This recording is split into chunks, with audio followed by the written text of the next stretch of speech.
우리가 매일 쫓기듯 살아가는 이 숨가쁜 삶의 속도, 다들 당연하게 여기시죠? 그런데 만약 이 모든 게 그저 아슬아슬한 우연의 연속이었다면 어떨까요? 안녕하세요. 오늘 저희 해설에서는 여러분을 아주 매혹적인 대체 역사의 세계로 안내해 드리려고 합니다. 자, 한번 상상해 보세요. 현대 문명을 멱살 잡고 끌고 온 거대한 원동력이 있죠. 바로 증기기관입니다. 그런데 1820년 어느 날 이 증기기관이 갑자기 멈춰버린 겁니다. 세상을 뒤집어 놓을 혁신이 아니라 그냥 몇몇 과학자들의 실험실에 덩그러니 놓인 신기한 장난감 정도로만 남았다면 과연 세상은 어떻게 변했을까요? 자, 그럼 바로 첫 번째 섹션으로 들어가 보죠. 1820년 멈춰버린 증기기관입니다. 현실의 우리와 이 대체 타임라인을 한번 비교해 볼까요?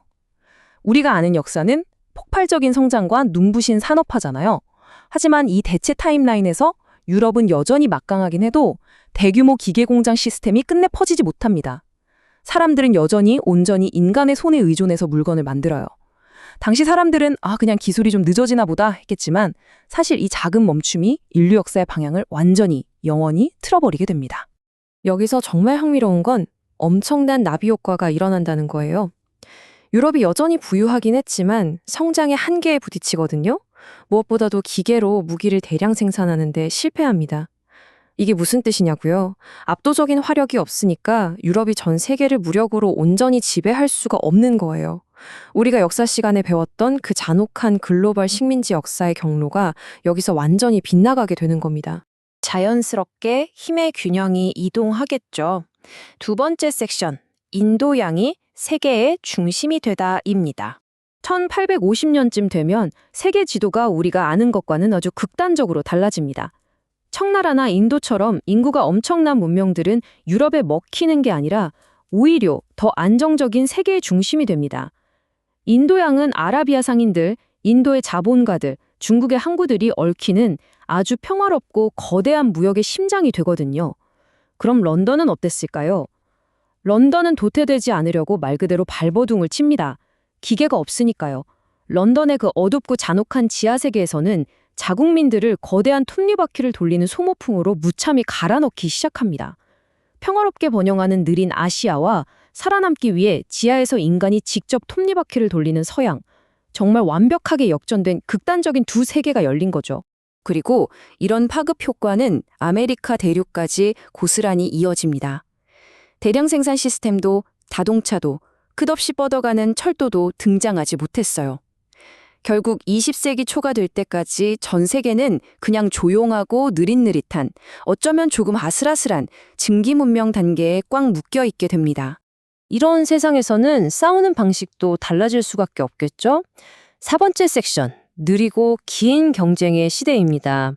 무기 발전이 정체됐다는 건 아주 결정적인 의미를 가집니다. 기관총도 무시무시한 전차도 거대한 대포도 발명되지 않았거든요. 그러니까 우리가 아는 제1차 세계대전 같은 그 참혹하고 파괴적인 산업전쟁은 애초에 일어날 수조차 없었던 겁니다. 기계가 주도해서 단숨에 수백만 명을 쓸어버리는 짧고 폭발적인 전쟁 대신에요. 인류는 지역 제국들끼리 서서히 힘을 겨루는 기나긴 경쟁의 시대를 살게 됩니다. 몇 세대에 걸쳐서 천천히 타협하고 갈등하는 아주 느릿느릿한 체스 게임이 전쟁을 대신하게 된 거죠. 자, 거시적인 흐름을 살짝 정리해 볼까요? 1820년에 증기기관이 멈추고 1850년에 인도양 무역이 폭발적으로 성장하고 1900년이 되어도 전 세계는 한때처럼 촘촘하게 연결되지 않았습니다. 자, 그럼 이제 거대한 국가들의 지도는 잠깐 접어두고요. 이 느린 세계를 살아가는 평범한 사람들의 진짜 내밀한 삶 속으로 한번 들어가 보겠습니다. 네 번째 섹션, 기계가 아닌 시간을 바꾸다입니다. 우리는 흔히 산업혁명을 그냥 기계를 발명한 사건이지? 라고 생각하잖아요. 그런데 진짜 진실은 훨씬 더 깊고 철학적입니다. 산업혁명은 단순히 기계를 만든 게 아니라 사실 인간의 시간을 근본적으로 뒤바꿔버린 사건이거든요. 기차가 물리적인 거리를 잔인하게 압축해버렸고 공장은 해와 달의 흐름에 맞춰 살던 인간의 자연스러운 리듬을 시계 톱니바퀴에 맞춰서 억지로 쪼개놓았으니까요.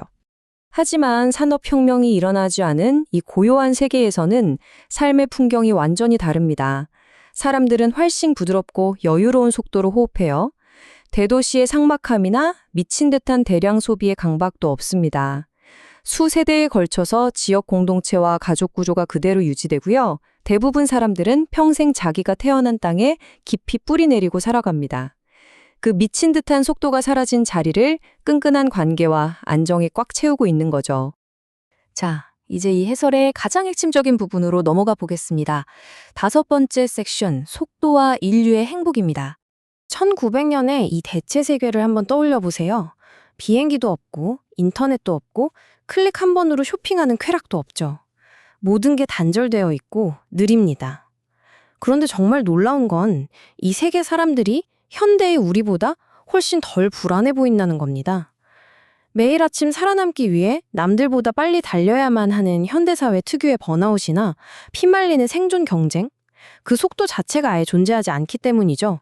이 대목에서 오늘 다루는 자료에 등장하는 한 역사가의 묵직한 통찰이 우리의 폐부를 찌릅니다. 산업혁명은 인류를 엄청나게 발전시켰다. 네, 맞습니다. 이건 정말 누구도 부정할 수 없는 사실이죠. 그런데 그 다음 문장이 이렇습니다. 하지만 동시에 인간을 끝없이 앞으로 달리게 만든 시작점이었는지도 모른다.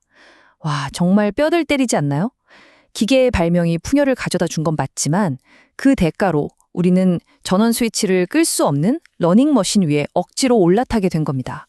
이 대체 역선은 그냥 과거를 상상해보는 재미있는 놀이가 아니에요. 미친 속도로 질주하면서 매일 불안해하는 우리 자신을 비추는 아주 소름 돋는 거울인 거죠. 자, 이제 마지막으로 깊이 곱씹어 볼 질문을 던져보겠습니다. 만약 인류가 그토록 미친 듯이 발전하도록 내몰리지 않았다면 우리는 지금보다 가난했을까요? 아니면 오히려 조금 더 천천히 그리고 더 온전하게 행복해졌을까요? 이 두 개의 다른 시간이 여러분 삶의 속도를 되돌아보는 작은 쉼표가 되었기를 바랍니다. 오늘 해설은 여기까지입니다. 함께 해주셔서 감사합니다.